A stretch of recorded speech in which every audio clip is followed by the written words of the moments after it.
मेरा सच्चित आनंद रूप मेरा सच्चित आनंद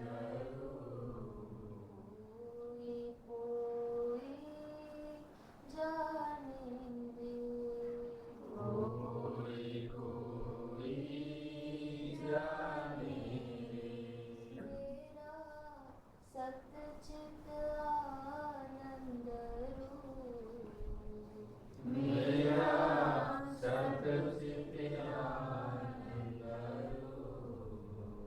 कोई कोई जाने दे कोई कोई जाने वेद मंत्र का मैं हूँ स्रष्टा वेद मंत्र का मैं हूँ स्रष्टा मन वाणी का मैं हूँ दृष्टा मन वाणी का मैं हूँ दृष्टा मैं हूँ साक्षी भूत मैं हूँ साक्षी कोई कोई जाने दे कोई कोई जाने मेरा सच्चित आनंद रूप मेरा सच्चित आनंद कोई कोई जाने पंचकोश से हूँ मैं न्यारा पंचकोश से हूँ मैं न्यारा तीनावस्था से भी पारा तीन अवस्था से भी पारा अनुभव सिद्ध स्वरूप अनुभव सिद्ध स्वरूप कोई कोई जाने रे कोई कोई जाने मेरा सच्चित आनंद रूप कोई कोई जाने जन्म मरण मेरा धर्म नहीं है जन्म मरण मेरा धर्म नहीं है पाप पुण्य कछु कर्म नहीं है पाप पुण्य कछु कर्म नहीं है अज निर्लेपी रूप अज निर्लेपी कोई कोई जाने रे कोई कोई जाने मेरा सच्चित आनंद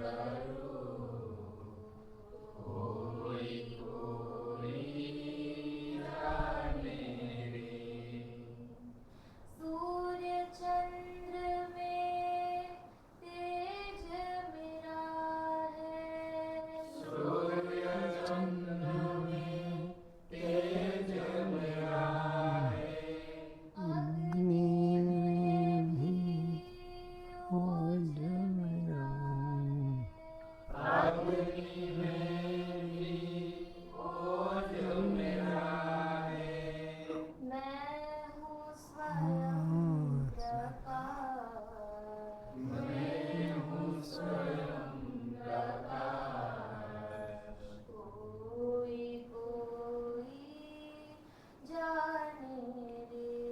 कोई कोई जाने रे मेरा सच्चिदानंद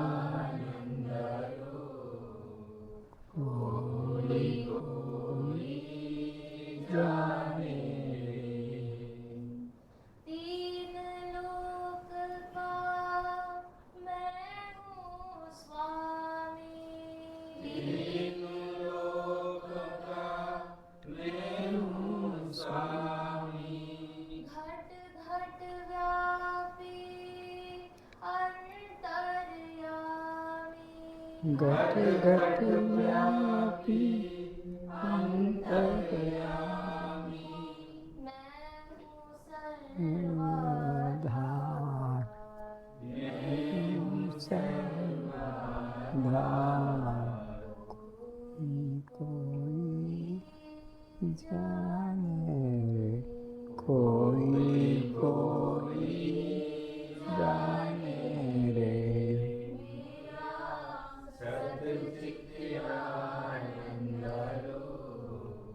कोई कोई जाने रे।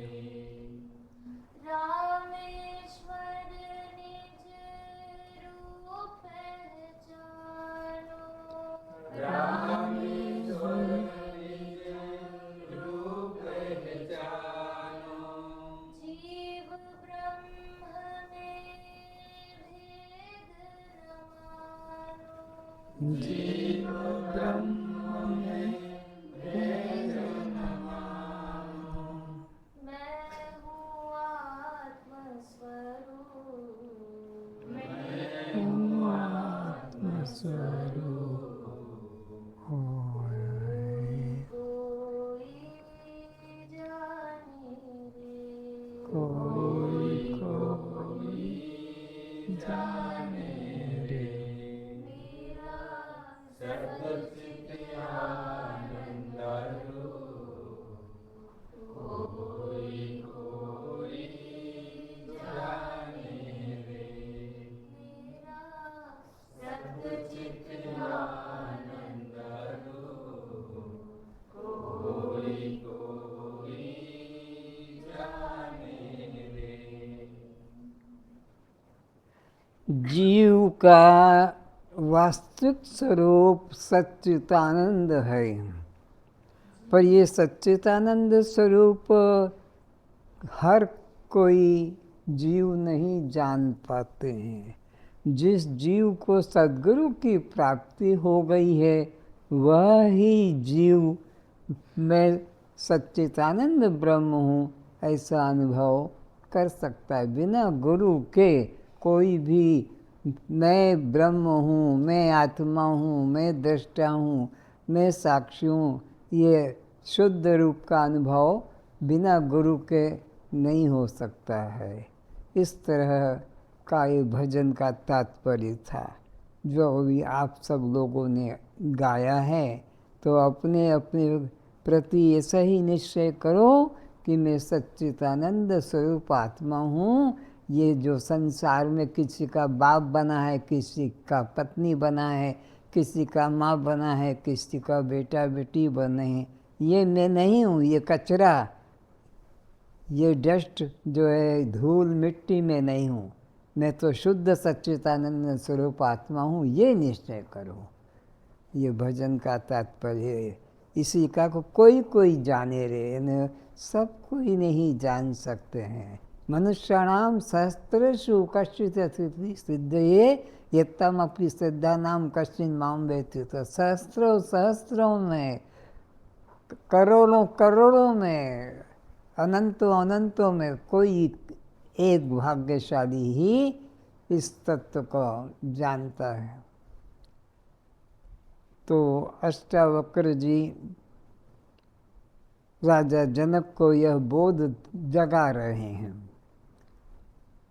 राजा जनक शिष्य है, अष्टावक्र जी गुरु हैं जो आत्मा का उपदेश कर रहे हैं। क्या कहते हैं समझाओ।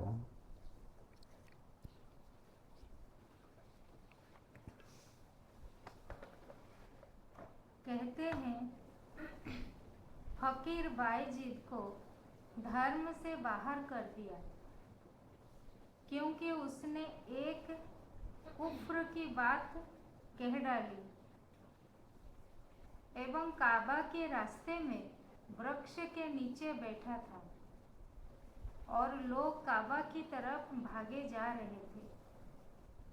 हाथ में भाला चलाते अल्लाह अकबर कहते। बायजीद ने कहा, पागलों, कहाँ भागे जा रहे हो? काबा तो यहाँ है।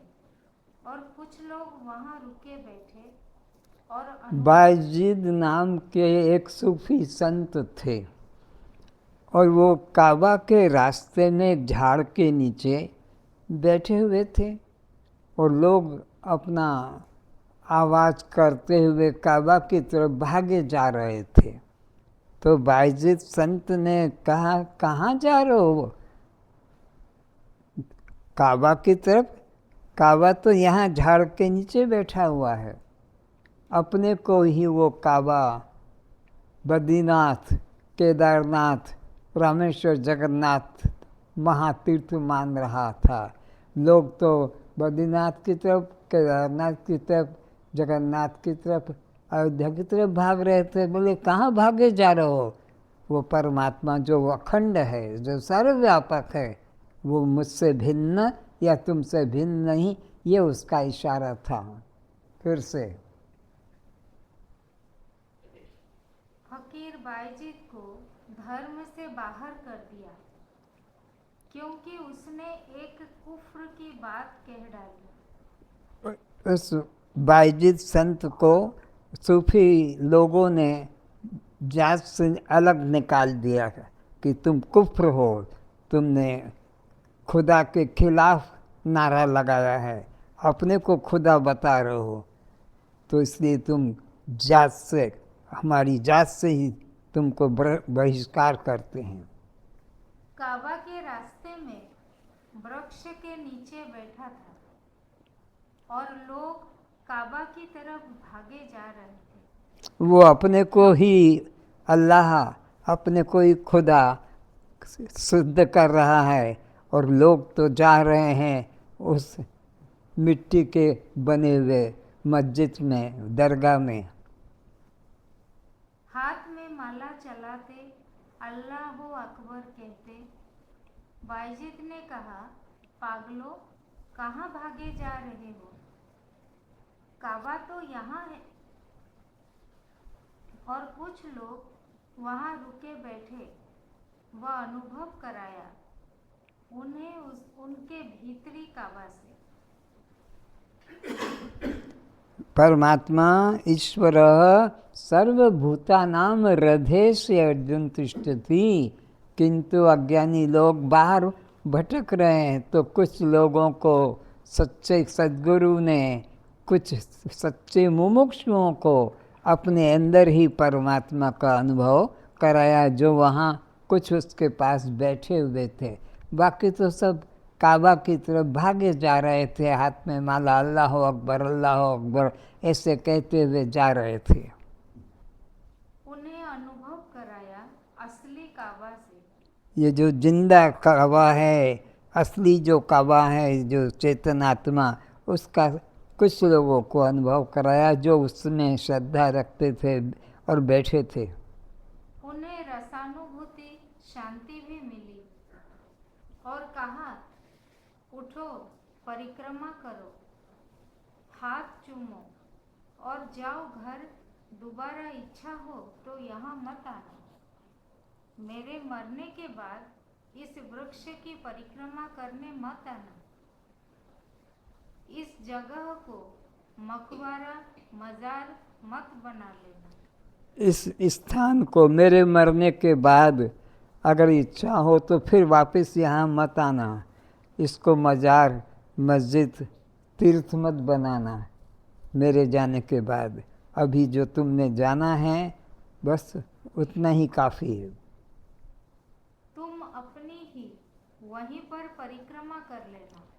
तुम उससे अलग नहीं हो, तुम खुद अल्लाह हो, तुम खुद परमात्मा हो। और अपनी ही परिक्रमा कर लेना। इस झाड़ के पास मत आना, यहाँ परिक्रमा और मत करना, मैं चला जाऊँगा, तब तुम अपने आप को ही वही खुदा समझना। लोग मृतक शरीर की समाधि, मजार, मकबरा बना आज भी पूज रहे हैं। लोग आज भी इतने मंद बुद्धि वाले हैं कि मजार बना लेते हैं, मिट्टी की दरगाह बना लेते हैं। चेतन को तो नहीं पूछते हैं, जड़ को पूछते हैं। ख्वाजा साहेब की दरगाह, अरविंद समाधि, शिरलीचे साई और भी इसी तरह के अपने अपने क्षेत्र में स्थानों पर मूर्खों ने अपनी मान्यता अंधविश्वास के भगवान के मूर्ति बना प्रसिद्ध कर रखे हैं। उनका व्यापार, दुकान धंधा अच्छा चल रहा है। मन में यही भ्रांति है कि सुख अन्यत्र है। मन ने ये सोच रखा है कि सुख परमात्मा में है, परमात्मा मूर्ति में है, मंदिर में है, मस्जिद में, दरगाह में है। परमात्मा मुझ में है ऐसा उन लोगों को विश्वास नहीं। सद्गुरु के ऊपर भी, उनकी वाणी पर भी विश्वास नहीं। गुरु तो कहते हैं कि तत्वमसि, तू जिसे ढूंढ रहा है वो तू खुद है, परमात्मा तुझसे अलग नहीं। गुरु तो ये समझा रहा है, लेकिन मूर्ख व्यक्ति वह अपनी कल्पना में ही फंसा है। सब जगह बरस रहा है। हरि व्यापक सर्वत्र समाना, वो सब जगह समान बरस रहा है। बद्रीनाथ में या जगन्नाथ में या द्वारिका में विशेष है ऐसा मूर्खों ने माना है। वो तो हरि व्यापक सर्वत्र समाना, वो सब में जगह समान है। सब ओर दौड़े चल रही है। सब चारों ओर दौड़े जा रहे हैं, जबकि राम उमा सब अंतर्यामी। राम जो है सबका अंतर्यामी, सबके हृदय में। ईश्वर सर्वभूतानां हृदयेषु अर्जुन तिष्ठति, किंतु फिर भी अज्ञानी लोग उसे बाहर ढूंढने भाग रहे हैं। पर यह कभी क्यों नहीं सोचा कि दुनिया भर में ईंट, पत्थर, वृक्ष, नदी, पर्वत, मजार, दरगाह, वृंदावन, अयोध्या, सब पर परमात्मा की वर्षा हो रही है।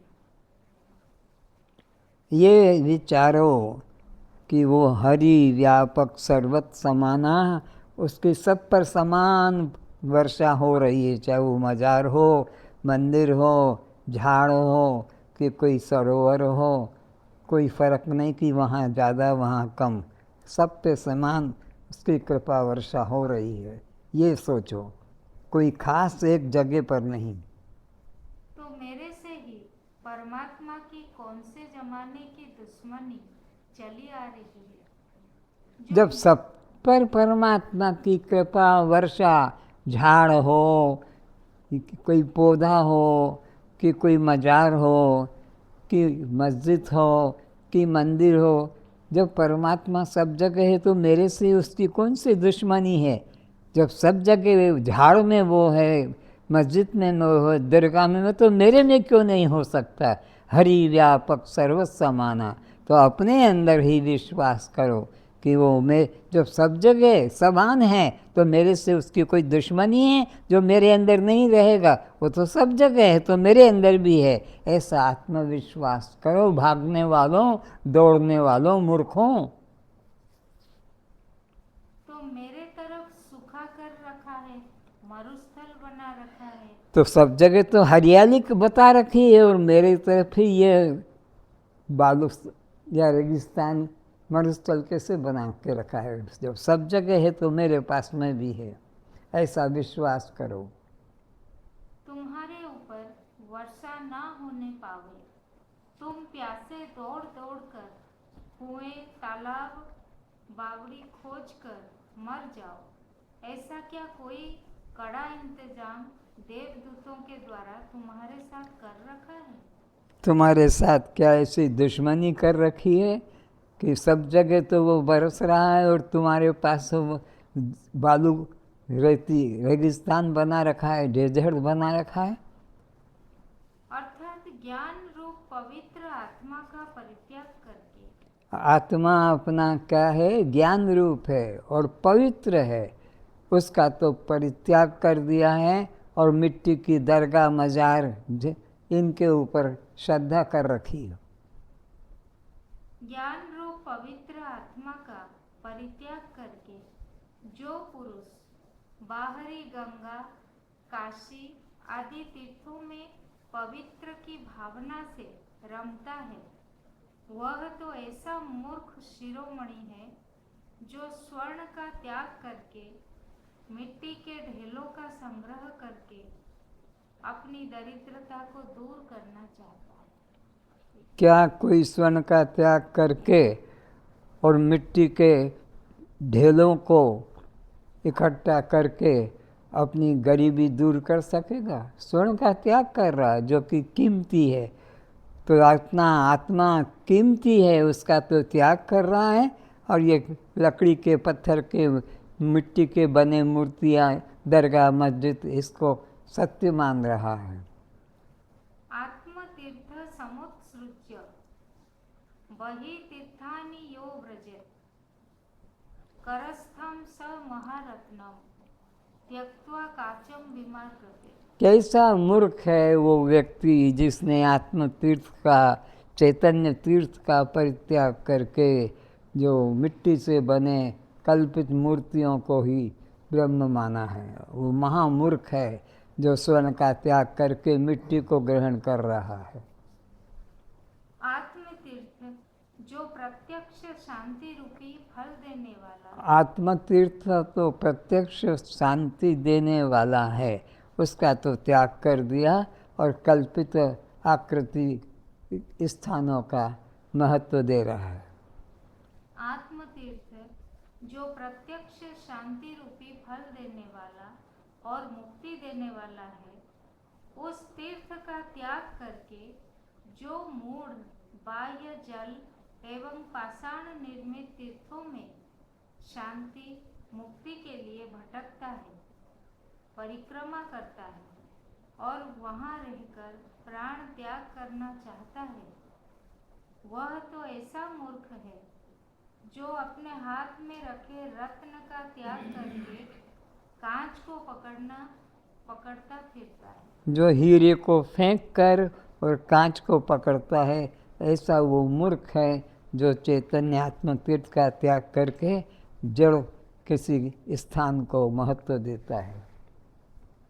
अज्ञानी मनुष्य को अंतःकरण शुद्धि के लिए ज्ञान योग में तत्पर योगियों का चरण जल सेवन करना ही श्रेष्ठ तीर्थ है। फिर से अज्ञानी मनुष्य को अंतःकरण शुद्धि के लिए, अपने मन की शुद्धि के लिए, अंतःकरण की शुद्धि के लिए निष्काम भाव से किसी सद्गुरु, किसी ज्ञानी गुरु की सेवा करना चाहिए ताकि उसका अंतःकरण मन शुद्ध हो सके और उस आत्म तत्व को समझने में समर्थ हो सके।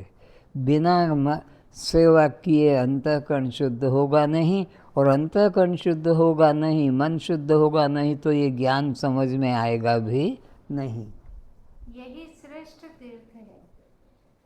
कल्याण स्वरूप परमात्मा इसी देह मंदिर में विराजमान है। तो कल्याण स्वरूप परमात्मा, अखंड परमात्मा, सर्वव्यापी परमात्मा इसी देह मंदिर में विद्यमान है, जो शुद्ध है, जो चैतन्य है, जो अखंड है। उसे ना जानने वाला मूर्ख अज्ञानी लोग दान, जप, यज्ञ, काष्ठ, पाषाण, स्वर्ण, चांदी, पीतल, धातु के बनी मूर्तियों में परमात्मा को पूजा करता है। कहाँ पूजा कर रहा है? इस चैतन्य आत्म तीर्थ में श्रद्धा न करके लकड़ी के बने, लोहे के बने, पीतल के बने और धातु के बने चित्र मूर्तियों में श्रद्धा करता है और चेतन का तिरस्कार करता है। उस मूर्ख को कभी भी मुक्ति की प्राप्ति, शांति की प्राप्ति नहीं हो सकेगी। फिर से कल्याण स्वरूप परमात्मा इसी देह मंदिर में विराजमान है। तो जो परमात्मा है, कल्याण स्वरूप है, वो कहाँ बद्रीनाथ में है, केदारनाथ में है, रामेश्वर जगन्नाथ में है कि इसी देह मंदिर में है? इसी देह मंदिर में विद्यमान है। पर मूर्ख व्यक्ति उस चैतन्य प्रभु का परित्याग करके और अपने मन कल्पित काष्ठ, पाषाण, स्वर्ण, चांदी, पीतल धातु से बनी मूर्तियों में परमात्मा को खोजा करता है। उसी में वह परमात्मा को खोजा करता है। सावधान।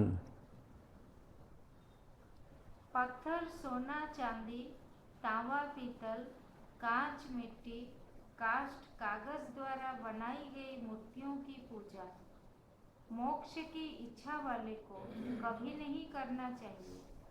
मोक्ष की जिनको रुचि है, कल्याण की जिनको रुचि है, आत्म शांति की रुचि है, उस व्यक्ति को कभी भी लकड़ी से, पत्थर से या धातु से बनी आकृति मूर्तियों की उपासना कभी नहीं करना चाहिए। वह दुर्गति का ही हेतु है। क्योंकि कर्म उपासना के फल स्वरूप उस मुमुक्षु को फिर से जन्म एवं कर्म भोग करना पड़ेगा।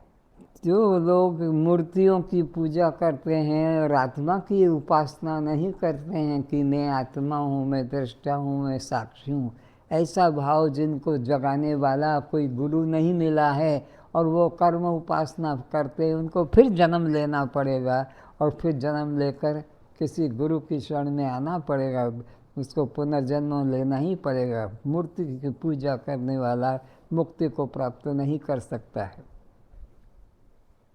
इसलिए फिर से मुमुक्षु को जन्म ग्रहण ना करना पड़े, इस उद्देश्य से आत्म जिज्ञासु को बाहर की पूजा का त्याग कर, तो बाहर की पूजा का त्याग करके फिर जन्म मुझे न लेना पड़े, इस उद्देश्य से बाहर की पूजा, स्थूल मूर्ति पूजा को बंद करके किसी चैतन्य ज्ञानी गुरु की शरण ग्रहण करना चाहिए। बाहर की पूजा त्याग कर हृदय में ही सोहम भावना द्वारा पूजा करना चाहिए। हृदय में ही सोहम भावना करो। किस रूप में?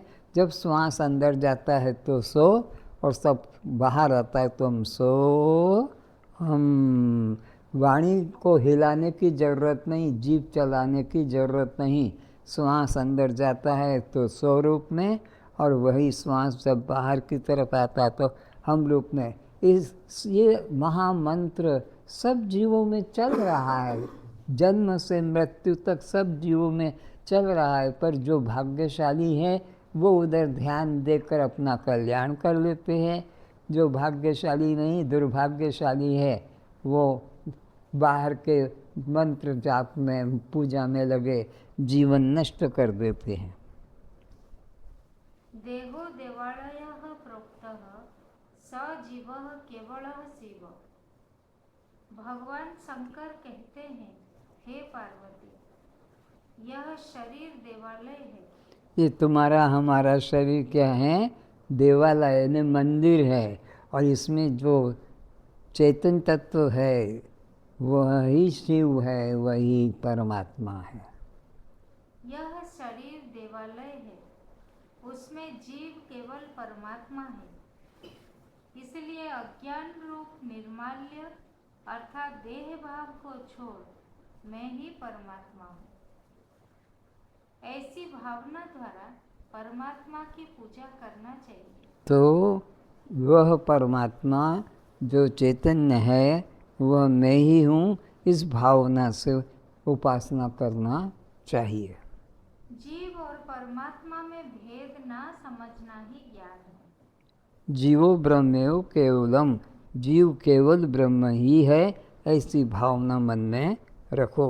उसको, ब्रह्म को जीव से, जीव को ब्रह्म से भिन्न मत मानो। जीव ही शिव है और शिव ही जीव है। कर्मों का नाश होने से यह जीव ही सदा शिव हो जाता है। जो आप अपना स्वरूप नहीं जान पाया है, उस मुमुक्षु को ऐसे श्रोत्रिय ब्रह्मनिष्ठ मार्गदर्शक को खोजना पड़ेगा। तो बिना श्रोत्रिय ब्रह्मनिष्ठ गुरु खोजे कल्याण अपने से नहीं हो सकेगा। पूजा से, मूर्ति पूजा से नहीं हो सकेगा। अपने मन कल्पित ध्यान आकृति से नहीं हो सकेगा। गुरु श्रोत्रिय और ब्रह्मनिष्ठ खोजना ही होगा। फिर बोध हो जाने के बाद भटकने की जरूरत नहीं। अष्टादश प्रकरणम समाप्त।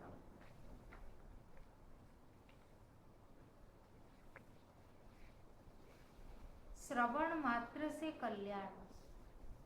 अष्टावक्र जी कहते हैं कि हे जिज्ञासुओं, वह परमात्मा कहीं दूर नहीं, जहां हम यात्रा करके धीरे धीरे या जल्दी कभी ना कभी पहुंच जाएंगे।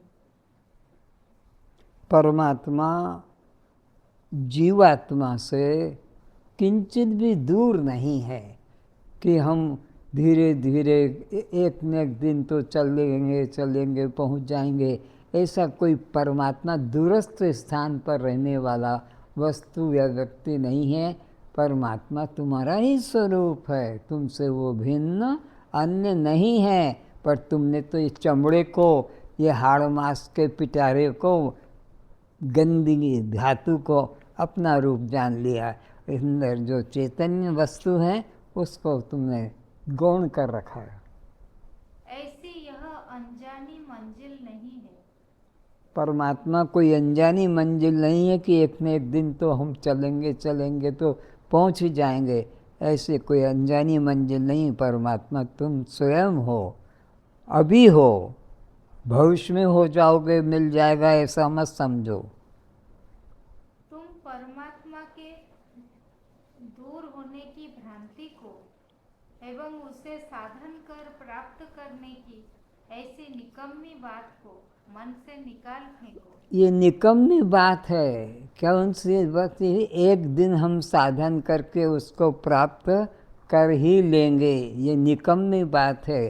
परमात्मा साधन साध्य वस्तु नहीं, नित्य सिद्ध वस्तु है। नित्य सिद्ध वस्तु को पाने के लिए विचार की आवश्यकता है। अविचार कृतो बंधो विचारेण मोक्षो भवति। अविचार से अज्ञानता से बंधन है, विचार से ही यह जीव मुक्त ब्रह्म रूप है। तो परमात्मा साधन के द्वारा प्राप्त होने वाली वस्तु नहीं है। इस भ्रम को मन से निकाल दो कि हम एक दिन उसे साधन करके प्राप्त करेंगे। परमात्मा तुम स्वयं हो। तुम वही हो जहाँ जाकर पहुँचना चाहते हो। तुम जहाँ जाकर पहुँचना चाहते हो, तुम वहाँ पहले से बैठे हो। जहाँ तुम पहले से ही बैठे हो, फिर वहाँ और पहुँचने का पागलपन, घुटने तोड़ने का क्या मजा आएगा? कि घुटने ही तोड़ोगे, वहीं के वहीं गटक करते रहोगे। जब तुमको जहाँ पहुँचना, वहाँ तुम पहले से ही बैठे हो। परमात्मा तुम स्वयं हो। तुम वही हो जहाँ जाकर पहुँचना चाहते हो। उस हृदय स्थित परमात्मा से कभी कोई जीव एक क्षण भी दूर नहीं हुआ। तो उस हृदय स्थित परमात्मा से कोई पापी से पापी भी एक क्षण के लिए अलग नहीं हुआ या दूर नहीं हुआ। पापी भी उतना ही परमात्मा है, धर्मी भी उतना ही परमात्मा है। परमात्मा में कोई भेद नहीं है। उस हृदय स्थित परमात्मा से कभी कोई जीव एक क्षण भी दूर नहीं हुआ। कल पहुंचोगे, संध्या तक पहुंचोगे, ऐसा भी मत समझना। 1 घंटा, 1 मिनट, 1 सेकंड के बाद, 1 जीवन बाद पहुंचोगे, ऐसा भी मत समझना। आज अभी यहीं और तुम हो। परमात्मा के लिए तुम थोड़ा भी मत हिलना अपनी जगह से। ठीक जगह तुम हो। किसी महात्मा की बात सुनकर कि सूली ऊपर सेज पिया की किस विध मिलना होए। नहीं नहीं, ऐसी निराशा, कमजोरी, हताशा अपने मन में मत लाना। ऐसे साधारण से वेशधारी बाबा को सुन के धोखे में मत आ जाना। ये जो वचन कहा है ढोंगी बाबा ने, अज्ञानी बाबा ने, मूर्ख बाबा ने कहा क्या, सूली ऊपर सेज पिया की कहीं विधि मिल ना होए। अरे वो परमात्मा तो तुम खुद हो, वहीं हो, और उसको सूली ऊपर सेज बताकर उसका तुमने से वियोग, विचार से वियोग करा रखा है, लेकिन तुम उससे अलग नहीं हो। अविचार कर तो बंधो विचारेण मोक्षो भवति। अविचार करने से वो सूली ऊपर सेज किया कि कह दिया, लेकिन विचार करोगे तो सोहम अस्मि, वो नहीं हूँ, ऐसा बोध जगेगा। छोड़ो ये नामर्दों की बातें, चुनरी में पड़ गए दाग, घर जाऊं कैसे। ऐसे ऐसे वो भजन बना दिए हैं। भजन बनाने का शौक है, लक्ष्य पे वो पहुँचे नहीं हैं, तो चुनरी में पड़ गए दाग। वो तो कोई स्पर्श ही नहीं कर सकता है, असंग है, अरूपी है, निराकार है, और वहाँ चुनरी में दाग पड़ गया और भजन बन गया, तो गीत गाने लग गए बस, और मगन हो गए। एक दो आंसू भी गिरा दिए तो सोचे कि ये सच्चा भजन है। तुम में तो कोई दाग लग ही कैसे सकता है। जैसे आकाश में बादलों की गर्जना हो या बिजली हो, चाहे प्रलयकालीन वर्षा या तूफान हो, चाहे बम विस्फोट हो, चाहे कोई तीर गोली चलावे, आकाश में कुछ भी नहीं घट पाता है। कितना सुंदर दृष्टांत है। चुनरी में पड़ गया दाग, दाग पड़ गया तो इतनी बिजली होती है, कितनी दूर तक चमकती जाती है, वहाँ काला काला निशान आना था बिजली की चमक के जगह पर, लेकिन कोई आकाश में काला दाग दिखाई नहीं पड़ता है। शस्त्र, अग्नि, जल, पवन तक की तो वहाँ पहुँच नहीं। परमात्मा के पास तो किसी की पहुँच नहीं है, न शास्त्र की, न शस्त्र की, न अस्त्र की, कुछ पहुँच नहीं है। वो ऐसे निराकार तत्व पर और ऐसे भजन बनाकर मूर्ख लोगों को वंचित कर रखा है स्वरूप ज्ञान से। सबका स्वरूप ब्रह्म है, लेकिन ऐसे भजन बनाकर उसको दूर कर रखा है। निराकार पर कोई दाग, कलंक, गंदगी स्पर्श नहीं कर सकती। अस्पर्शम, कोई मुझे स्पर्श ही नहीं कर सकता। सूर्य में कैसे अंधकार हो सकेगा। नित्य शुद्ध में मलिनता कैसे आ सकेगी। तो इसी क्षण तुम जहां पहुंचना चाहते हो वहीं बैठे सुन रहे हो। सुनकर, चलकर फिर पहुंचोगे ऐसा नहीं समझ बैठना। परीक्षित अर्जुन जनक का कल्याण सुनने मात्र से हो गया था। ये तुम्हारे शास्त्र प्रमाण कर रहे हैं, गीता प्रमाण कर रही है, रामायण प्रमाण कर रही है, उपनिषद प्रमाण कर रहे हैं, सुनने मात्र से कल्याण हो गया। अर्जुन का कल्याण सुनने मात्र से हुआ, मीरा का कल्याण सुनने मात्र से हुआ, रैदास का कल्याण सुनने मात्र से हुआ।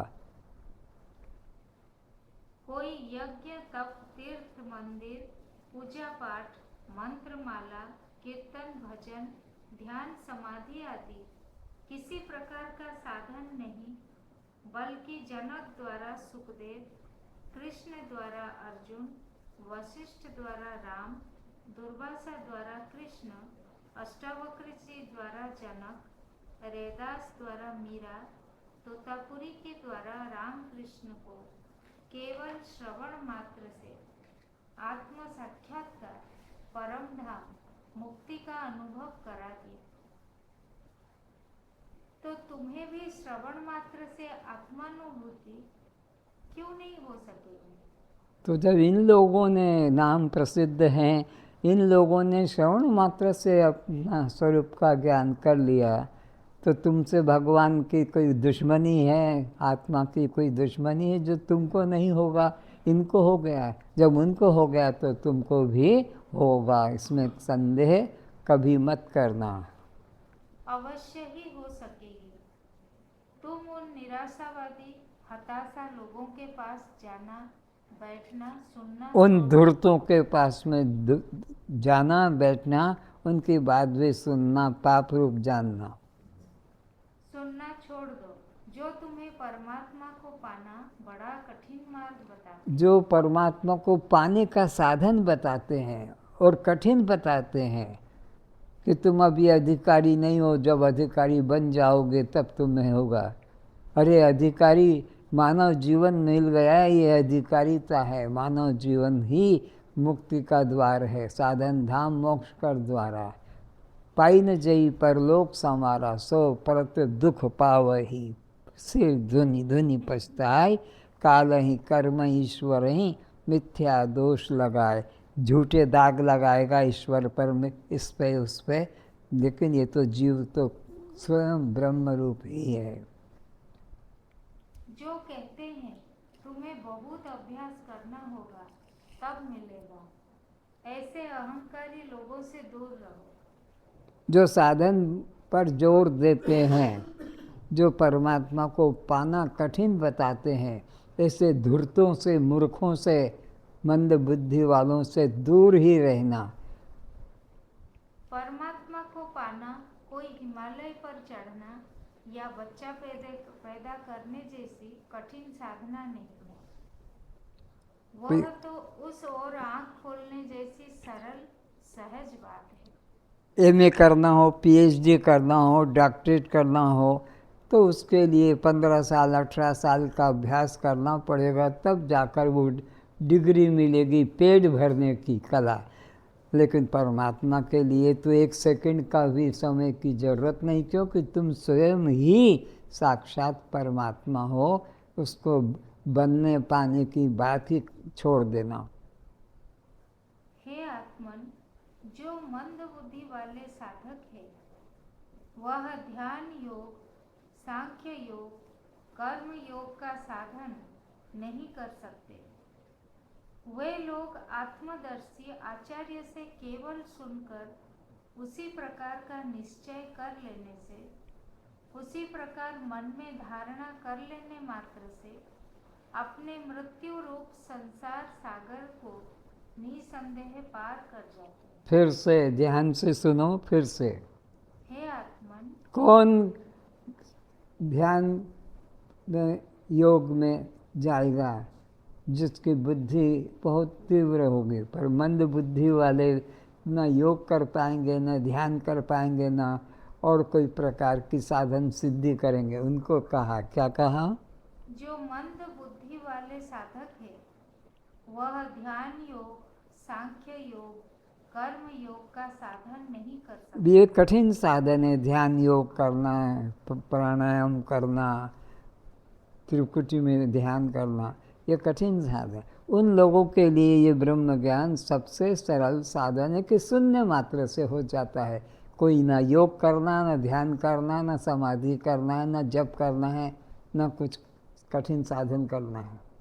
वे लोग आत्मदर्शी आचार्य से, कौन आत्मदर्शी? जिन्होंने आत्मा का अनुभव किया है अपने अंदर और दूसरों को भी करा सकता है, उसको आत्मदर्शी आचार्य कहते हैं। आत्मदर्शी ने आत्मा का, जिन्होंने अनुभव कर लिया है और दूसरों को भी करा सकते हैं। ऐसे गुरु के पास चले जाओ तो श्रवण मात्र से कल्याण हो जाएगा। वे लोग आत्मदर्शी आचार्य से केवल सुनकर उसी प्रकार का निश्चय कर लेने से, जैसा गुरु ने बताया सो हम बस उसी तरह का निश्चय कर ले, देह से अपने को अलग कर ले, हो जाएगा कल्याण। उसी प्रकार मन में धारणा कर लेने मात्र से अपने मृत्यु रूप संसार सागर को निसंदेह पार कर जाते। वो मृत्यु रूप संसार सागर से पार हो जाएगा, उनको कुछ तैरना नहीं पड़ेगा, परम धाम पहुंच जाते हैं। भव सागर अब सूख गया, फिकर नहीं मोहे तरनन की। अरे भाई, आत्मज्ञान द्वारा तो भव सागर ही सूख जाता है, तो पार करना, तरना, पहुंचने की बात ही अब कहाँ रह गई। बहुत सागर ही जब नहीं बचा तो पार होने का बात ही झूठा है। एक ब्रह्म के अतिरिक्त दूसरा कुछ है ही नहीं, भवसागर कहाँ है जो हमको पार होना पड़ेगा। इसलिए केवल आत्मदर्शी सद्गुरु के निकट पहुँच जाना यही तुम्हारा पुण्य है, यही तुम्हारा पुरुषार्थ है। बस इतना ही तुमको करना है कि कोई आत्मदर्शी सद्गुरु के चरणों में तुम पहुंच जाओ और उसके कहे हुए बात पर अपना विश्वास कर लो कि मैं वह आत्मा हूँ, तो कल्याण होगा, भवसागर सूख गया। यह तो बच्चों को समझाने की बात है। सच बात तो यह है कि संसार 3 काल में हुआ ही नहीं। संसार 3 काल में हुआ ही नहीं, और यह तो बच्चों को समझाने जैसी बात है कि गुरु भवसागर को सुखा देगा। भवसागर ही नहीं हुआ है तो सुखाएगा क्या। तो भव पार होने की, नर्क स्वर्ग जाने की बात तो पापियों को डराने के लिए है। सोचो, कौन तुम्हारे इस मिट्टी के दीपक रूप शरीर में चैतन्य ज्योति बना है। यह तुम्हारी चेतना क्या है, यह तुम्हारा होश क्या है। यह परमात्मा का ही तो होना है। तुम हो, यही परमात्मा होने का प्रत्यक्ष प्रमाण है। यदि परमात्मा तुम्हारे शरीर में ना होता तो उसके बिना यह मुर्दा शरीर एक क्षण भी ना खड़ा रह पाता, ना बैठ पाता। और ये जो तुमने संसार बनाया है, मेरा, मेरी, घर, जमीन, ये कुछ भी तुम नहीं कर पाते उसके बिना। परमात्मा तुम्हारे अंदर ना होता तो उसके बिना तुम्हारा संसार भी तुम नहीं बना पाते। तुम्हारा जो संसार बनाया है, मेरा, मेरी, ये उस चैतन्य परमात्मा की शक्ति से ही हुआ है। ना बोल पाता, ना सुन पाता, ना देख पाता। सोचो, किससे यह सब शरीर शिव बना बैठा है। ये शरीर तो शव है, तो कौन शक्ति है जिसकी वजह से शव शरीर शिव बनकर बैठा हुआ है। जड़ शरीर चेतन बनकर बैठा है, अनात्म शरीर आत्मा होकर काम कर रहा है। इतने गंदे शरीर में बैठ कौन रक्त बनाकर समस्त शरीर में पहुंचा रहा है। और कौन तुम्हारे शरीर के अंदर खाए हुए अन्न का मल बनाकर, और मल बनाकर भी एक जगह से निकाल रहा है। ये गंदा काम भी कौन कर रहा है। ये कोई मनुष्य की बात नहीं, वो शिव स्वरूप परमात्मा के द्वारा ही ये सब काम हो रहे हैं। श्वास प्रश्वास की निरंतर क्रिया कौन कर रहा है। तुम तो सो जाते हो, फिर ये श्वास को अंदर की तरफ खींचना और फिर श्वास को बाहर की तरफ करना, ये काम तो बड़ा वैज्ञानिक काम है। तो तुम सोचो कि तुम तो सो गए, फिर श्वास अंदर कैसे गया, और अंदर गया तो बाहर कैसे आया। तो कौन है जो निरंतर तुम्हारे श्वास को भीतर बाहर अपना काम छोड़कर इसी काम में लगा हुआ है। जिसके बारे में तुम पूछ रहे हो वही तो तुम हो। तो जिस परमात्मा के बारे में तुम पूछ रहे हो वो परमात्मा कोई अन्य नहीं बल्कि तुम स्वयं ही हो। वह मैं हूँ ऐसा निश्चय ही करना है। जिसे तुम जानना चाहते हो वही तो तुम हो। जिसे तुम पाना चाहते हो वही तो तुम हो। जिसे तुम देखना चाहते हो वही तो तुम हो। तो जिसको तुम देखना चाहते हो वो कोई अन्य नहीं, जिसको तुम पाना चाहते हो वो कोई अन्य नहीं है, जिसको तुम जानना चाहते हो कोई अन्य, वो जानने में आने वाला देखने में आने वाला, अनुभव में आने वाला तुम स्वयं ही आत्मा हो। और तुम कहते हो घर जाऊं कैसे, चुनरी में लग गया दाग। तुम पूछते हो सूली ऊपर सेज पिया की, किस विध मिलना हो। और तुम पूछते हो परमात्मा कहाँ मिलेगा। पर यह तो बताओ परमात्मा कहाँ नहीं है। आँख पर से पर्दा हटे तो सर्वत्र है। गोपियाँ कहती है जित देखूं तित श्याम। जड़ चेतन जग जीव यत, सकल राममय जान। जिन्होंने सद्गुरु कृपा से अनुभव किया है, वह तो कह रहे हैं कस्तूरी कुंडल वसे, मृग ढूंढे वन माही। ये भी एक संत हैं जो कहते हैं कस्तूरी कुंडल बसे, मृग ढूंढे बनमाई। ऐसे प्रभु घट घट बसे, मूरख खोजन जाई। और एक कहते हैं सूली ऊपर से आके। ये भी एक तो मूर्ख संत, और एक होते हैं विवेकी संत। तो विवेकी संत बताते हैं कि वो सबके हृदय में बैठा है, कस्तूरी कुंडल बसे, मृग ढूंढे बनमाही। फिर भी अज्ञानता से बाहर खोजता है। ऐसे ही परमात्मा सबके हृदय में बैठा है और अज्ञानता से लोग उसे बाहर खोज रहे हैं। घट घट में मेरा साइया, सुनी सेज न कोय। बलिहारी उस देह की, जिस घट प्रगट होय। धन्य है उस जीवन को जिसने उस परमात्मा को सोहम रूप से, नए रूप से अनुभव किया है। वो तो घट घट में है। परमात्मा तुम्हारे साथ हर पल हर श्वास में वही बह रहा है। वो पापी से भी डरकर कहीं छुप के बैठा नहीं है। वो पापी में भी है, पुण्यात्मा में भी है, कमज़ोर में भी है, बलवीर में भी है। तुम्हारे हृदय की धड़कन में वही धड़क रहा है। यही तो परमात्मा साथ होने का प्रमाण है। परमात्मा तुम्हारे रहते तक दूर हो नहीं सकता। तुम देखो या ना देखो, जानो या ना जानो, मानो या ना मानो, तुम्हारे रहते रहते परमात्मा तुमसे कभी दूर जा नहीं सकता, कि छिप भी नहीं सकता। तुम्हें बाहर खोजने की भी जरूरत नहीं, अनुभव करना है किसी सद्गुरु की दया से। तुम तीर्थ भागे जा रहे हो, मंदिर जा रहे हो, घंटा बजा रहे हो, आरती पूजा कर रहे हो।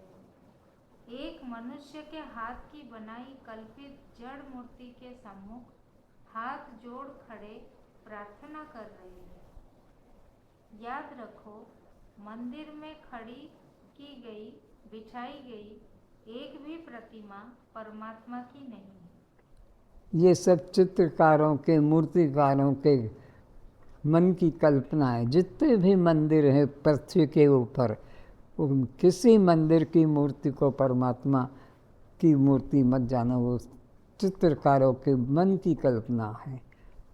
और जो तुम हो वो साकार परमात्मा की हाथ की बनाई हुई मूर्ति हो। तुम्हारा शरीर परमात्मा के हाथ की बनाई हुई मूर्ति है। इसको किसी कारीगर ने नहीं बनाया है। याद रखो, मंदिर में खड़ी की गई, बैठाई गई एक भी प्रतिमा परमात्मा की नहीं है। वह मनुष्य के माटी, पत्थर, पीतल, तांबा, चांदी, कागज, लकड़ी, धातु आदि से बनाए हुए मन के खिलौने हैं। परमात्मा को खोजना है, देखना है तो उस प्रतिमा में खोजो, उस मंदिर में खोजो जो परमात्मा ने ही बनाया है। तो जो परमात्मा ने बनाया है कौन? वो मंदिर तुम्हारा शरीर, ये परमात्मा के हाथ की बनाई हुई। ये किसी मनुष्य की नहीं है कि हमारे बाप ने बनाया, हमारी माँ ने बनाया। ये तो निमित्त मात्र कुम्हार की तरह है। रचने वाला, गढ़ने वाला तो परमात्मा ही है। तुम्हारा शरीर के अंदर जो चेतन तत्व है वही परमात्मा है। फिर से परमात्मा को खोजना है, देखना है तो उस प्रतिमा को खोजो, उस मंदिर को खोजो जो परमात्मा ने ही बनाया है। खोजना, देखना, पहचानना, मानना, जानना है तो इन परमात्मा के हाथों से बनाई गई प्रकृति को, सूरज, चांद, वृक्ष, पशु पक्षी, पौधे, पुष्प, फल, जल, सुगंध, रस, पवन को देखो, जानो। ये परमात्मा ने बनाए हैं। सूरज को, चांद को, तारों को, नक्षत्रों को, पृथ्वी को, ये सब परमात्मा के बनाए हुए, किसी मनुष्य के बनाए हुए नहीं है। ये मूर्तियां हैं परमात्मा की। इतने जीवन हरे भरे सुगंध फैला रहे पुष्पों में देखो, उड़ते, चलते, बोलते प्राणियों में देखो। 9 लाख प्रकार के तो जल में रहने वाले जीव हैं। 10 लाख प्रकार के आकाश में उड़ने वाले पक्षी हैं। 11 लाख जमीन के अंदर छेद करके और छिप कर रहने वाले जीव हैं। इसी प्रकार की 30 लाख 4 टांगों से चलने वाले हैं और 10 लाख जो है अपना आकाश में उड़ने वाले हैं। इसी प्रकार से 4 लाख 2 टांग से चलने वाले हैं। ये सब कितने जीव हैं? ये सब परमात्मा की बनाई हुई मूर्तियां हैं। इतने जीवन हरे भरे सुगंध फैला रहे पुष्पों में देखो, कितने वृक्ष पौधे हैं। उड़ते, चलते, बोलते प्राणियों में देखो, पशु पक्षी एवं मनुष्यों में देखो। जहाँ परमात्मा जीवंत है वह भी उसी में विश्राम करता है। परमात्मा तुम्हें वहाँ कभी नहीं मिल सकेगा जो मंदिर एवं मूर्ति मनुष्य द्वारा निर्माण की गई। अब विचारे कि परमात्मा का सच्चा मंदिर कौन सा है एवं कहाँ है। उसके दर्शन के लिए बाहरी मनुष्यकृत मंदिर में जाना होगा या परमात्मा द्वारा निर्मित चैतन्य देह मंदिर में ही श्रद्धा, विश्वास तथा प्रेम रख प्रवेश करना होगा। आज बस इतना ही। ओम शांति शांति शांति।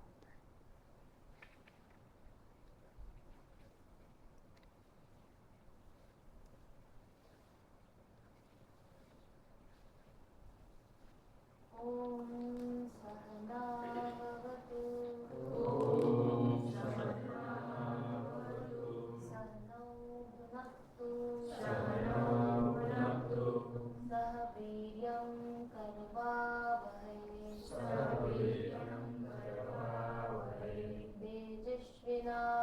तेजस्विनावधीतमस्तु मा विद्विषावहै। ॐ शान्ति शान्ति शान्तिः।